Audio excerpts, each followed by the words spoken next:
masaya kami sa pagtanggap ng benepisyo na ito. Tulad namin, no, makatanggap kami, pwede namin gawin yun kahit konting negosyo, kahit sa bahay. Ah, Gusto namin magpapasalamat sa iyo dahil natulungan mo lahat mga nangangailangan, lalo na dito sa Zamboanga. Kay Mr. President, ah, gusto namin magpapasalamat sa iyo dahil natulungan mo lahat mga nangangailangan, lalo na dito sa Zamboanga. Sa Zamboanga City po, ramdam namin ang bagong Pilipinas. Masaya po, ma'am. Masaya po kasi nakakatulong ito sa aking mga pamilya, ma'am, lalong-lalo na sa mga anak ko. Tsaka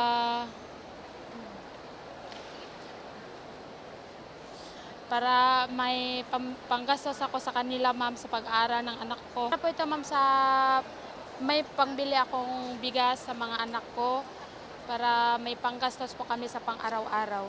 Maraming salamat po, Mr. President, sa tulong na ibinigay mo sa akin at sa pamilya ko at sa aming lahat. Maraming salamat po. Ma'am, kasi makakatulong siya sa madaming tao, and yung mga ma'am, naapektuhan ng tag-init, ma'am, is makakabangon ulit, ma'am.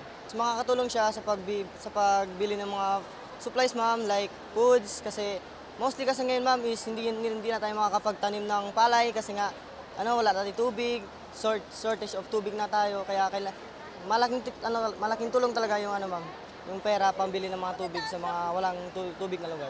Kaya ko po sa mahal na Pangulong si Bongbong Marcos is malaking tulong po talaga yung ginawa niyong bagong Pilipinas ngayon, lalo na dito sa sa barangay namin. Salamat po. Masaya naman kasi hindi lang sa masaya lang, masaya talaga kasi malaking tulong to para sa akin bilang mag-aaral.